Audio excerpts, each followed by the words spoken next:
hour of Jeff Cameron Show, hour number 3, bonus hour. As always, good to be with you, and glad you're with us and carry over for that third hour here on 93.3 Real Talk Radio, Warchant TV. I want to circle back to something. We talked some about football, obviously, in the first 2 hours. By the way, we're rapidly approaching, I didn't mention this earlier, we're rapidly approaching the draft, Tom. We're going over to the CP for the draft. That's what we're doing. I think that was the tentative plan, but yeah, that sounds like a nice Thursday night to me. I'm looking forward to it, man. I'm excited about the draft. It's an interesting draft, but that's an aside. I want to get back to FSU for a second. Something I do like, I know you guys hear me, I kind of chide and get a little annoyed by Gus Malzahn's lack of bedside manner. Not that anybody has to have it. I just don't think it's hard to answer 5 to 10 minutes of questions from the press, and it shouldn't seem like the most annoying thing you've ever had to do in your life, especially since you really have it quite easy. Nobody's talking to you on a daily basis.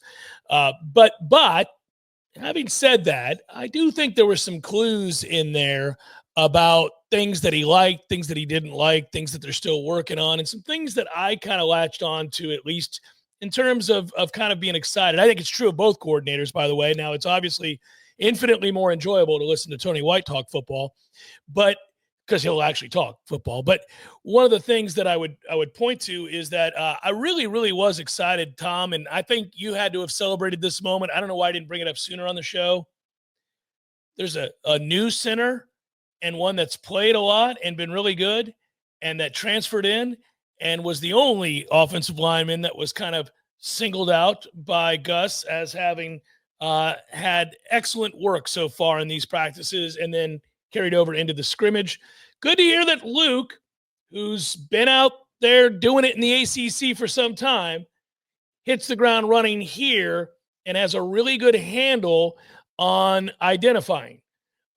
You can't run 100 plays and work really hard on tempo and have 60 run plays, 40 pass plays by design, and do all the things that you're trying to do and install if your center doesn't have a clue what he's looking at. And it would be hard, I would think, and it would be very easy, conversely, to understand how that you could be confused going against this defense. It's not a traditional defense. It's not one you see a ton of. And there are a lot of things to identify. And apparently he passed that first test in a scrimmage with flying colors. And I don't know, call me jaded and cynical, but I've had a real hard time watching the wild inconsistencies of our offensive line over the last number of years on that front.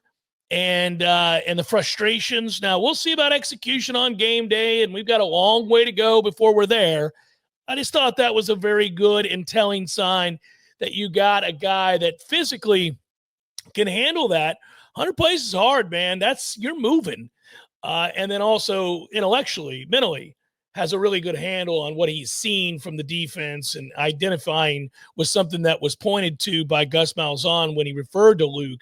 The rest of the offensive line, from what I can gather, is juggling. They've got a lot of different guys they're trying in a lot of different places. It sounds like they may have a couple guys that are out for a little bit, so you're just mixing and matching guard and tackle.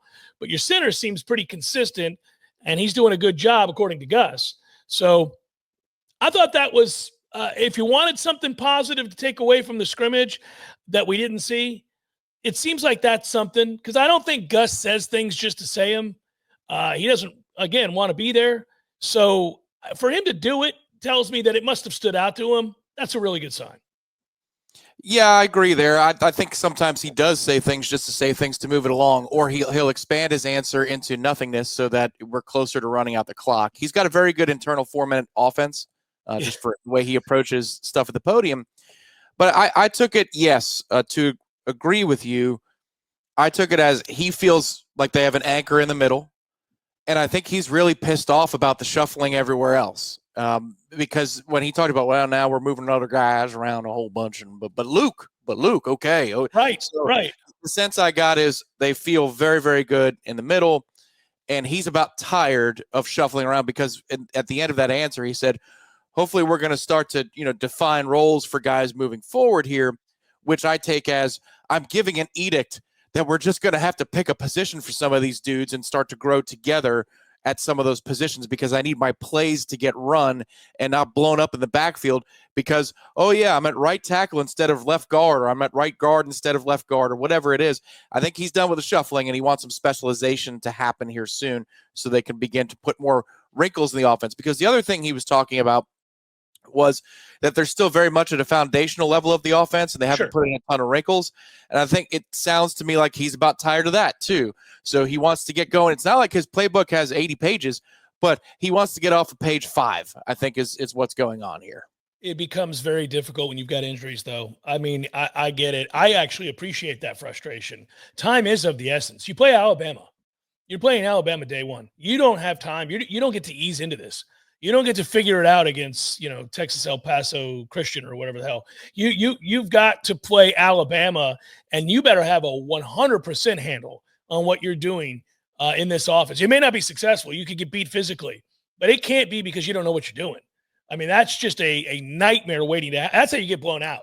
That's how you absolutely get blown out. So I appreciate a sense of urgency. I get a sense of urgency from both sides of the ball. I like that. I want to hear that. I want them to be pressed. And I feel like we were way too lenient and way too accommodating on the offensive line the last couple of years in terms of rotating, guys missing practices, dealing with dings, no, man, let's go. This is something everybody complained about. Those who I think were more forgiving and those that were less forgiving all agreed on one thing. Why do we continually sub offensive linemen? Why are we always rotating, moving dudes around? Let's go. They don't do this at any other school. They don't do this in the NFL. You're starting five. You're starting five. That's who they are. Let's go. Play the game. And these guys got to get in shape. Now, the hard part is, in fairness to the juggling, at least through 4 practices in a scrimmage, we were told by Mike Norvell to start spring, basically, that you were missing a couple of guys, that guys were dinged and going to miss a little time. And, I know that what's his face, the tackle from Vanderbilt was also it was dinged up. And so he's going to be one of your starting tackles for sure. That's a problem. What are you going to do? You can't put him at guard. You're not putting him at guard. So I think there's a little bit of juggling that's by necessity due to injury, which is unfortunate. But I agree with pushing guys to buck up here and let's go. I feel like they leaned more towards being overly cautious in the past. Football's a game where you have to play hurt. You have to play through aches and bumps and pains and discomfort and frustration and all the things. But I think it toughens you, and I think demanding it with repercussions, meaning, all right, look, man, I'm sorry you're not here this week, but we're moving on. We're going to go ahead and put somebody out there, and they're going to assume that starter's role, and maybe you'll get it back when you come back. We'll see. I don't know, but I'm done waiting. This is what we're doing. I like that. I hope Herb Hand's demanding that way too. I think he is. I mean, and we talked about Tony White a little bit earlier today, where Tony White on defense, as much as you want to attack, you still have to allow something to happen before you make your play, before you make your decision. And Tony clearly is working on building back up broken confidence across the board. I mean, he's speaking about that openly. Here we go again. That's code for, I don't have confidence that if I fail, I'm not going to spiral. And so that's what he's working on, building up the confidence for his players in between plays, after explosive plays, responding to failures. How do you respond to the failure and go make the next play? It's why he talked about the pick 6 after the long play, and you get a guy chasing down and hawking down an explosive play so that it's not a touchdown, because you might be able to make the next one and make it a turnover or save 4 points in a 3-not-7 type situation. That's defense. Now, on the offensive side, you're the one dictating. You're the one dictating terms, and it sounds like they're trying to get them in physical shape by running a ton of plays. They're trying to get them in physical shape by running a lot of running plays as well, and consider some of those context clues. It's not just what Gus Malzahn's saying. It's also Mike Norvell talking about Cam Davis in the first installment that we had of Coach Cam Translates, where he's saying, hey, man, if you're not 100% and I tell you to get in there, you run like you're 100%. This is football. This is what we need to do. So I think 2 things are going on right now. One, on the defensive side, I think you're trying to repair the heart of some of these guys. They were clearly broken by last year. You're getting that post-fact clue from Tony White saying, this is a broken group I'm trying to rebuild. Whereas Gus is saying, yeah, if we're broken, well, we're going to break you physically, and that's how we're going to repair that. So this is the overhaul. We knew it was going to be an overhaul for these guys, not just because you're bringing in a bunch of new players, but because the ones that are here on campus have to think about things differently. And I think that's what they were trying to accomplish on Saturday. There's a bunch of quotes from Tony White that I separated out as part of longer answers that he gave. I'm very encouraged by this hire. I'm very encouraged that Tony White's the right guy at the right time. I worry long-term how long Tony White's going to be here for a lot of reasons, some of which I've touched on and some of which I'll continue to touch on. That is probably living in the negative too much, because he is here and he's going to be here this year. And I think that's going to pay real dividends in terms of the way that players play for him. I get a sense they're going to play hard for him. He's going to demand of it, but also the way he speaks to players, I think, is very, very important. There's a real connection and bond that I think is developing there. My sources have told me that is a very real thing when I've reached out and asked about it, because I hear it in his tone, I hear it in the way that he answers questions, the clarity with which he speaks. But at the same time, I'm not there, so I have a hard time knowing. I can surmise that with the context clues, but I wanted to know from my people over there, like, you get a sense that that's real. And I do. One thing to point out, and I did this earlier, but I want to point out again, here's a out of context answer from Tony White. We've had athletes here in the past, I know, but it didn't always show. I'm starting to see why. Well, that's interesting. That's very interesting to me. So the reason he would know they have athletes here is A, it's Florida State, and B, he's looked at the film, and now he's coaching many of them. So he has seen these guys. He can recognize this is just about evaluating bigger, stronger, faster. How big are you? How fast do you run? How physical are you? All those things.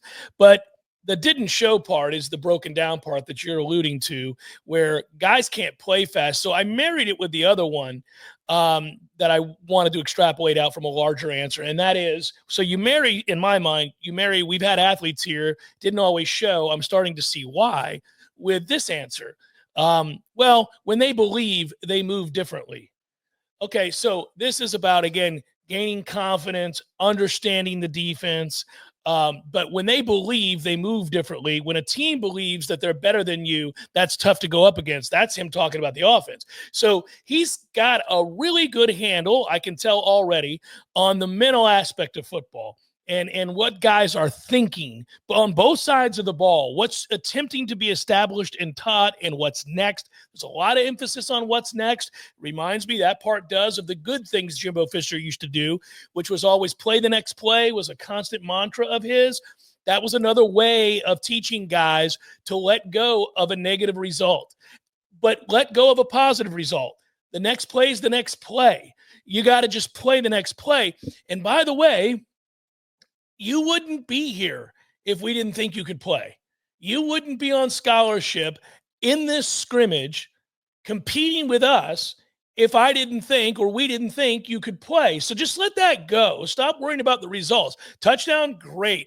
Gave up a touchdown, bad. Happens. Next seems to be the emphasis at all times from really both sides of the ball right now, from what we can tell, for various reasons. Obviously, Gus is trying to create tempo, get guys in shape, create a mentality. When you run the ball 60 out of 100 plays, you're teaching them to be physical. You're getting them in shape. It is hard to run the football, and it's hard to stop the run. I got to believe that those two elements, meaning challenging the defense with physical run play, and then offensively challenge your linemen and your running backs and your quarterback to get to the line, to let's go, really trying to instill tempo, developing that foundation. A ton of carries for the running backs, as he talked about, like, we didn't put the ball on the ground. That's good. We protected the football. That's a good sign, right? Because we're going to keep running the ball. I do think this team will be forced, come hell or high water, based on what we're hearing the emphasis on from both sides of the ball and both coordinators. They will be physically and mentally tough. Now, they may not be good. You can't take that to mean that I think they're going to win 10 games. But I do think they're going to be mentally tough because I don't think they're going to have a choice given the way that these coordinators are trying to coach their respective sides. I think they will come out of this camp with an eye-opening realization that this is different and difficult. And, every system presents its own challenges. And there's always a unique set of things that you've got to figure out and learn and adjust to with different coaches and different schemes.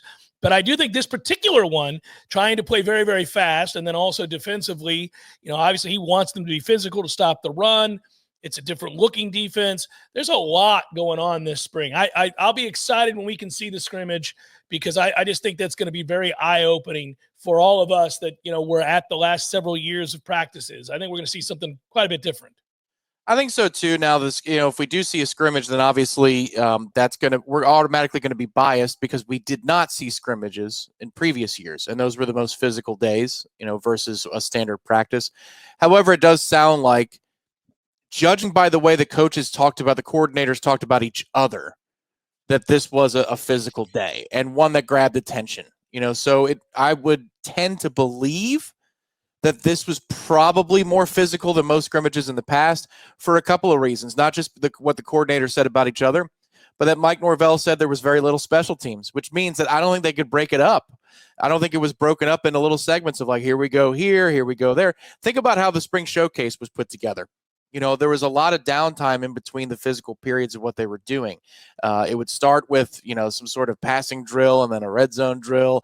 And then you'd kind of meander your way into 11 on 11, but then there'd be a little bit of a pause. Like it sounded like, if you're running 100 or 120 plays, because we got two different numbers, but if you're running 100 or 120 plays and you got a couple hours to do it, that sounds nonstop to me. And I think probably what happened for some of the holdovers here, and we've got about 50 of those or a little bit more, I'm guessing that they walked away from that one going, whoo, okay, well, now I know what this is about because they're going to do it again this upcoming Saturday, another scrimmage. So it's something to build off of. I think both coordinators are going about their process of rebuilding this group differently, but it sounds like that they are pushing each other and they're pretty cutthroat with each other. Like it sounds to me like Tony White felt better about Saturday than he did last Thursday, which was not because he spoke about how they spiraled last Thursday in a red zone drill where they started giving up touchdowns left and right. But it also sounds like while the defensive front had a day and the linemen and the linebackers are the first thing that Mike Norvell talked about, it sounds like that group gave up some shots down the field, and not just to Kevin Sperry. It sounded like there were some deep shots given up down the field. And so Tony White is still thinking to himself, all right, we got a lot of work to do here. I imagine they're both thinking they've got a ton of work to do. You can't not have a ton of work to do after you take over a team that went 2-10. They're all broken up, busted, and terrible. And nothing about last year speaks to a group that would have confidence or some semblance of excellence at any point. So yeah, they got a lot of work to do. But it sounds like they're getting to the work. I want to believe that. I do think that for all the cynicism and however jaded I may be, you can't run 100 plus plays. Can't have 60 of those, if it were 100, be running plays. Can't have the comments made by Tony White and the comments made by Gus Malzahn about the players being what they were without there being a sign that they are being physical, they are playing fast, they are challenging these guys. It's a good sign to me. I that's something that I can take away. I don't know how much it means. I just know it likely means change, and that is going to probably look very different, which is, I think we all would feel a sense of relief to know that it's going to look a lot different. It can't look the same, right? It just can't. So good for them, I guess. I mean, again, I say all this with an asterisk because we don't see it, and I don't know. I mean, it could be a 3-ring circus, but it doesn't sound like it to me. So we will get to see a scrimmage at some point. And, as we've pointed out, and we pointed out in hour 1 and 2, that there's some guys that we know made some big plays. Deuce continues to be talked about as a guy who's emerging as potentially a real deal one here. And good God, we could use one. The receivers sucked last year. They were embarrassing. So please give me somebody we can depend on to make plays and then let the others fall in line. It's Jeff Cameron Show 93.3, Real Talk Radio, Warchant TV. This kind of falls in the category of what would they do? What could they do? We're on the precipice of seeing somebody just decide to openly, I think, violate NCAA rules. I put rules in quotations, but you have a series of stories in college football that I think add up to one big challenge, in my opinion. So, for example, the NCAA, I'll just start with this one because we talked about it, and I thought this was a good idea. And Gundy, of all people, also brought it up afterwards at Oklahoma State, and others seem to have real momentum in thinking this would be a great idea. I do too. But Colorado and Syracuse wanted to hold joint practices, which led to a scrimmage in the spring. And both coaches, Dion was the first to bring this up to his credit. I think it's a great idea. And I think everybody in college football would celebrate this, I think. First of all, let me point something out here. This gives me a chance to kind of go on a little bit of a diatribe here. So you saw the cancellation of all these spring games. And I don't care necessarily about spring games as they were traditionally set. They tend to be incredibly boring.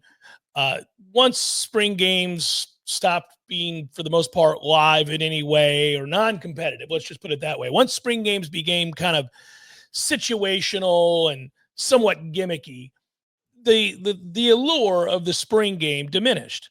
And it wasn't nearly as fun. And I thought this for years and years and years, since we basically stopped playing a real game. But we all liked them because there was a get-together around a shared love and passion, and it was a wonderful pit stop in the middle of an off-season that at times can feel interminable.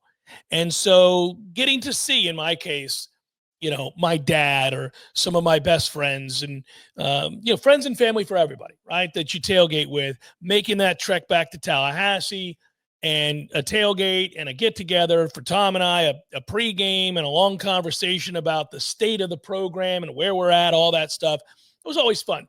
So one by one, they start going away, and this begins with an explanation in which Matt Rule at Nebraska basically says, well, last year our spring game was televised. And in the course of the spring game being televised on the Big Ten network, a lot of our guys shined in those practices. And it doesn't seem to me to be a coincidence that after, or that spring game, it didn't seem to me to be a coincidence that after that, many of the players who played the best in the spring game were contacted by other teams and tampered with, and they were being made offers to leave the program, and I'm just fed up with it. I'm not going to do it any longer. I can't afford to lose guys. We're in the midst of a rebuild, so I'm not going to do it. I'm not going to show the spring game, and we're going to protect our guys. And initially, a bunch of people went, well, I understand. Golly, it's true. We live in an era of unlimited free agency, and if a guy shines that maybe others didn't really know about, elevates the probability that they'll be contacted.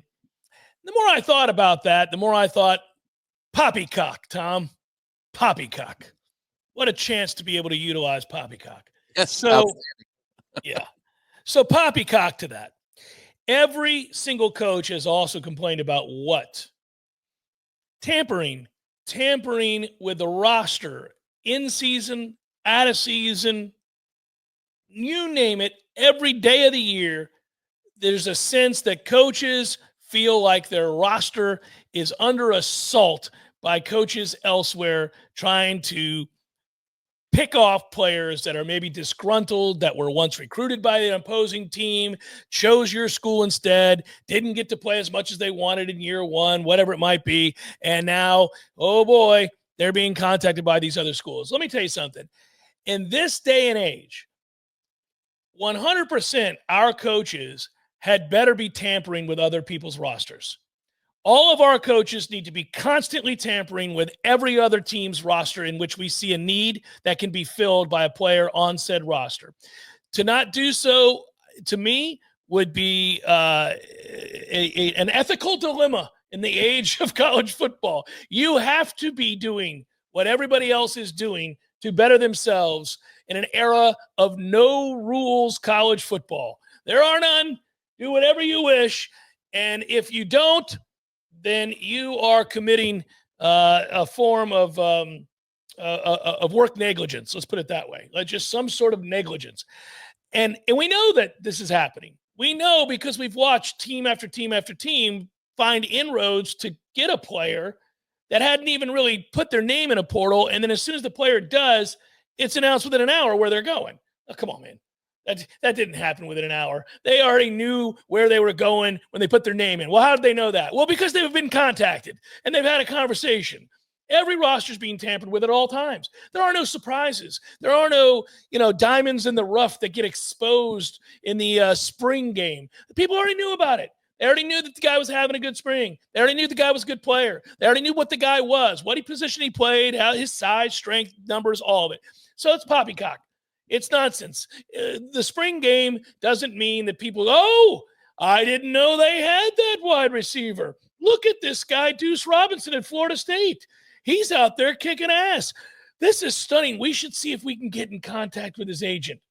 No, man. They've all been contacted before they left their last school, and they're all contacted when they don't choose their school coming out of high school. They continue to be contacted. You better be contacting them because we all know that you got a chance to get him on the rebound. We all know that you got to keep recruiting the guy that said no. And they are. They all are. All the schools that contacted that kid before are still contacting that kid. Anyhow, that's a long-winded way of saying I push back on this. I'm worried about people seeing a player. The NCAA denied the request for Colorado and Syracuse spring game. They said, no, not going to do it. The Football Bowl Subdivision Oversight Committee, good God, does that sound like nonsense? In a video call this past week said, we oppose the legislative relief waiver request from Colorado and Syracuse regarding the rule prohibiting teams from scrimmaging in the spring. What would happen? And so Oklahoma State and Oklahoma won't play each other either. And a bunch of other coaches came out right after Deion said this is what he wanted to do. And they said they thought it was a great idea. I submitted on the air, wouldn't it be cool for us to be able to play like Auburn, somebody within 2 hours, somebody you don't normally play? Bob Stoops was asked about the Oklahoma State thing. And you know what Bob Stoops said? He said, well, now that the series has been canceled, the two teams don't play each other. It's not like you're giving away secrets that are going to come back to haunt you later on. You can let it all hang out. It's whatever, do it. Agreed.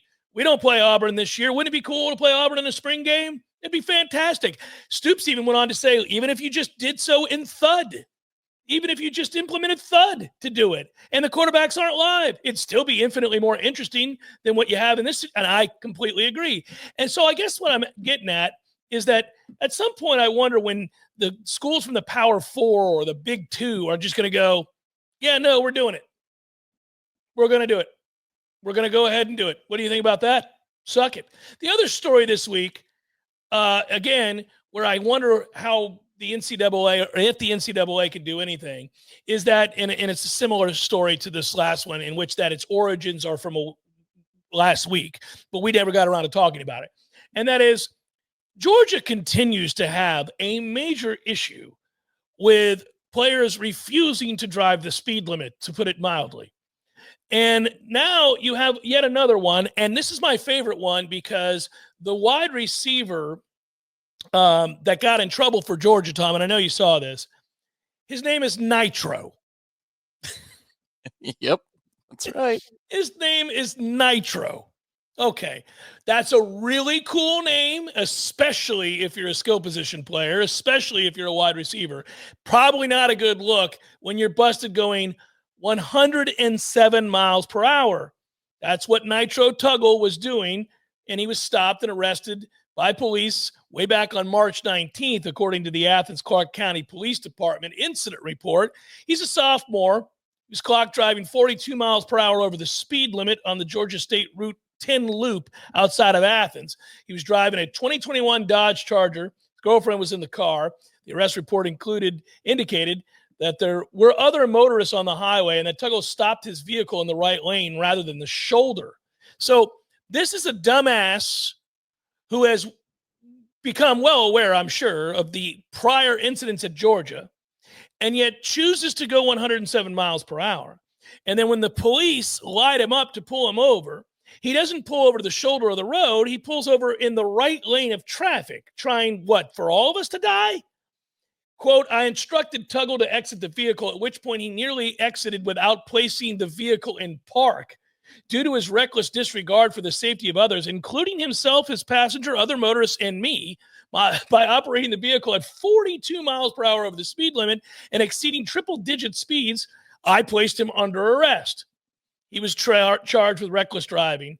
Now, he was suspended along with offensive lineman Marquise Easley from the team indefinitely. So this was another reckless driving charge for the Marquise Easley. And then he goes on to say to Kirby, well, you know, they're both young players and they made a mistake. Buddy, all of your players make the same mistake in Athens. For some reason, it's in the water. Is in the instruction packet that is given out when they go to class? Is this a syllabus thing? Like, what is happening where everybody on your team, including after people have died, continue to drive 100 plus? The reason I bring it up is, again, this is part of my overall view of what, at some point, does the NCAA go, you're not allowed to have a program. You are a menace to society. Every week, another guy gets arrested for driving 100, 105, 110 miles per hour.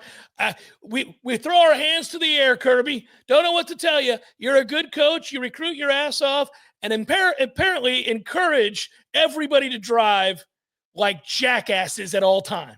It's insane.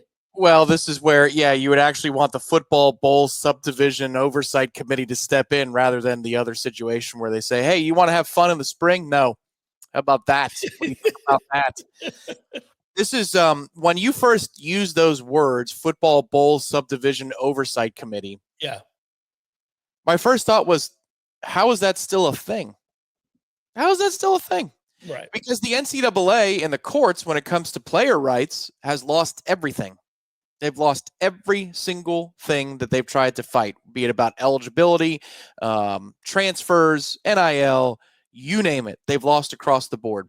So I do think at some point there might be a program brave enough to just pave their own way and at that point completely usurp them. But the problem is, if you were to do that on the football level, I think that opens up the Wild West for all sports. So this reclassification thing is coming soon. I feel like every time that we have a discussion about this, it could be about spring games like we're doing right now. It could be about Florida State's future conference home and Power 2 television networks. Like, we're going to get there. It is taking a ridiculously long amount of time, and there are dozens and dozens and dozens of cases that have different through lines and different threads that they're pulling at that all come back to the same thing. There is no centralized governing body of this sport that helps deter poor activity, that helps regulate a market. And so we're living in a time where you could say it's the Wild West, and I say, well, it's a Wild West in college sports. You could be talking about people driving in Athens.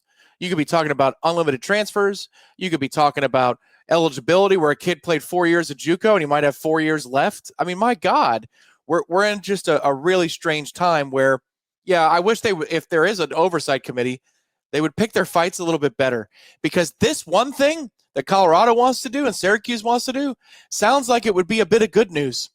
And it's almost as though they refuse to allow any good news to happen, because if that sets a precedent, man, we would all enjoy the hell out of spring a hell of a lot more. Oh, it'd be awesome. The more I think about it, the more I really think it needs to happen. Because remember, outside of the playoff now, most of the bowls, and I understand they were well rated this year. We'll see how long that lasts. Most of the bowls have become largely irrelevant. Like, the cachet that comes along with winning certain bowl games doesn't exist anymore. It did used to matter if you won the Peach Bowl. It used to matter if you won the Gator Bowl. There were certain conference alignments and things that you could brag about.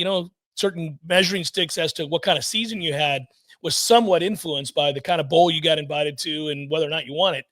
All of us were very, very excited, obviously, when Florida State and E.J. Manuel playing on a broken leg beat Notre Dame and Orlando. I mean, I felt like a big deal at the time, but these games no longer feel like that at all. That might have been the last time it did. Yeah. Well, that was something. Every review, I'll never forget that day, because every review went our way. Yeah. And I was in that old press box because they haven't redone the press box area yet. So you're basically a row behind people in the stands. And this Notre Dame fan kept on turning around because I had a TV. And he's one of those alert fans who's like, come on, let me know what we got. Yeah. And I'm like, they're not going to overturn that. He goes, I was like, I think you might actually deserve the ball, but they're not going to overturn that. And he's okay. Turns around second time, and it happened a third time. He goes, again? I was, I don't know what to tell you. Yeah, buddy. This isn't going to work out. Call on the field was the opposite, my man. I think they would have ruled it incomplete. But I think what they need to do is what a lot of sports have done. A lot of sports broadcasting operations have run into the arms of gambling in order to spice it up because they don't want to ignore the elephant in the room. I think as bowl games get less important, because as the playoff expands, the bowls matter less.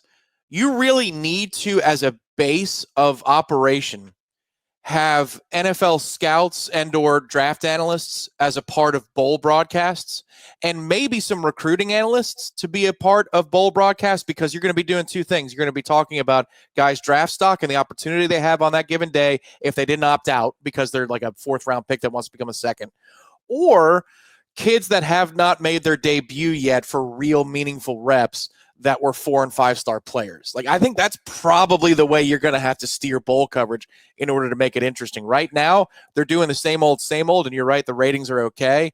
That's not going to last for very long. I don't think it's going to last for much longer either. Hey, there's one last little tag on to this story that I have thought about and has really nothing to do with, it's just Kirby kind of trying to explain away why they perpetually have problems in Athens maintaining a decent speed or a speed within the limits. He said that his athletic director, Josh Brooks, has done a tremendous job meeting with every player, whatever that means. And we've had several speakers come in, and we continue to try to educate our players. We're not going to stop at that. It's very unfortunate. One of those young men got his driver's license within 1 month of that happening at 18 or 19 years old. And it's amazing to me how many kids come to school now without a driver's license. Goes on to say, it's no excuse, but it's one of those things we will continue to educate and discipline our guys to try and correct. Right. Well, okay. I will say the thing he's right about, and it won't hold true for either of my two kids, as my oldest is driving around every day, but my youngest can't wait till he turns 16 so that he can do the same. But I don't know what happened along the way. We blame a lot of things on social media, Tom. I don't know what the reasoning is where the modern kid doesn't care about getting their driver's license the day they turn 16, but it is prevalent. It is a thing. I've talked to tons of parents who are like, yeah, my kid doesn't care to drive. Yeah, well, F you. You're going to drive. I told Bryce when he was 13 I couldn't wait for him to drive. This is insane. And also, I don't get the mindset at all. I dreamt of the day that I could drive because it's the only time you're truly free.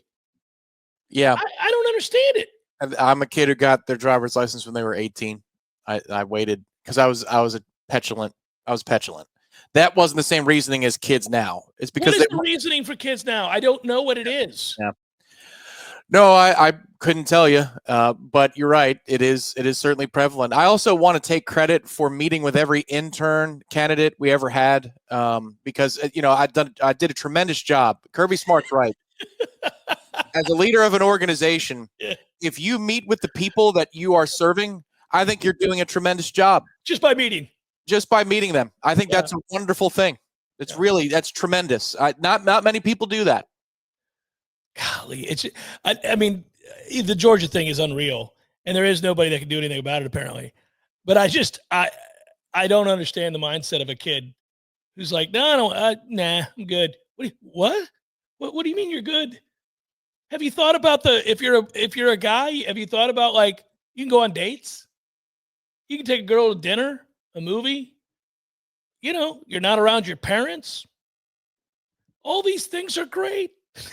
I don't understand it at all. It's Jeff Cameron Show. Come back, wrap it up, and probables in a moment on 93.3 Real Talk Radio, Warchant TV. before you hit probables, as we say goodbye, I do want to point out something here.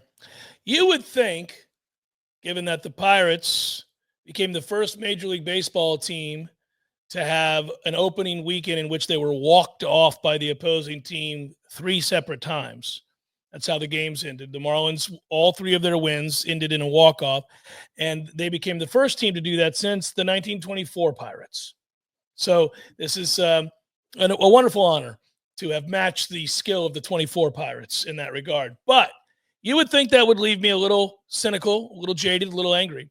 But alas, last year the Pirates swept the Marlins, all 4 games down in Miami, just as all 4 games were in Miami again this year.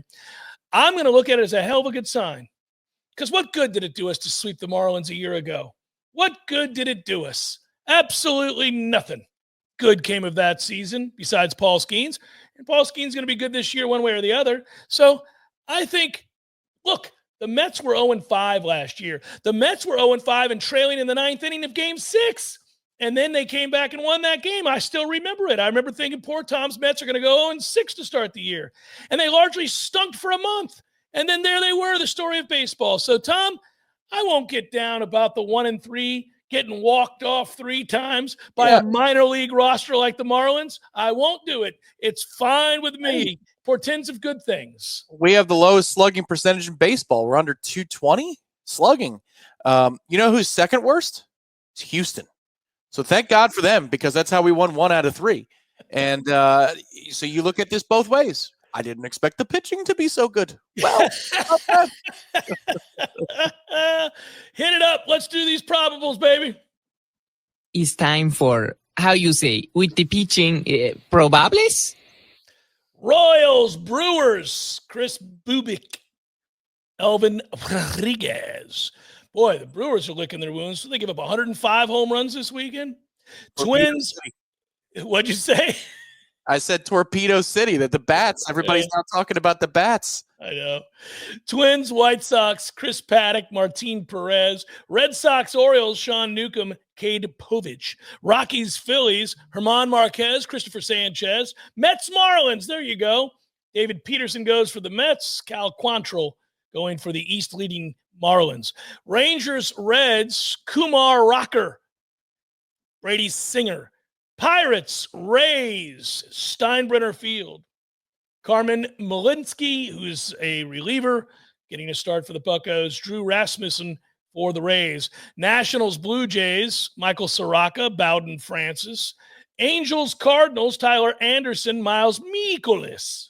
Yes. Oh, I didn't know he'd be ready for it. Giants, Astros, Jordan Hicks, Ronel Blanco. Tigers, Mariners, Jackson Jobe, Emerson Hancock. Guardians, Padres, Luis L. Ortiz and Kyle Hart. Cubs, A's, Ben Brown, Joey Estes, and we wrap it up with the, by the way, winless Braves going against the undefeated Dodgers. Grant Holmes, Tyler Glasnow, and that is a look at those that shall reside on the bump. Braves 0-4. How's that? How's that getting your ass handed to you to start the year? That was something. Not that they have a lot to worry about. They'll be okay, I think. Although it's a hell of a thing to be out west to go Padres, Dodgers to start your year. And the Dodgers kind of look like a team just won't lose. They do. They do. It's like, oh, this is going to be your night. Oh, this is going to be. Hey, look, 789 wanted to give you a 6 RBI tonight. Oh, well, that's because they would be hitting 5, 6, 7 or 4, 5, 6. 4, 5, 6. Yeah. Yeah. Yeah, and when 135-pound Mookie Betts walked it off the other night, I was like, okay, well, everybody's just going to just pick up right where they left off, even if they've lost 25 pounds. Hey, I was grateful because we had 2 nationally televised games, which is annoying. So they sent out our broadcast team to go for 1. Like they weren't allowed to keep broadcast the other 2. I was thankful that as we got 1 hit on Saturday night, that it was 2 hours and 25 minutes. Oh, yeah. You know, that's Easy. fine. Easy breezy. Good work out of you. Thanks, everybody. We'll be back with you tomorrow on a Lawn Maintenance Tuesday with headlines plus the bonus hour. Be good. Smash tonight at 7. Peace.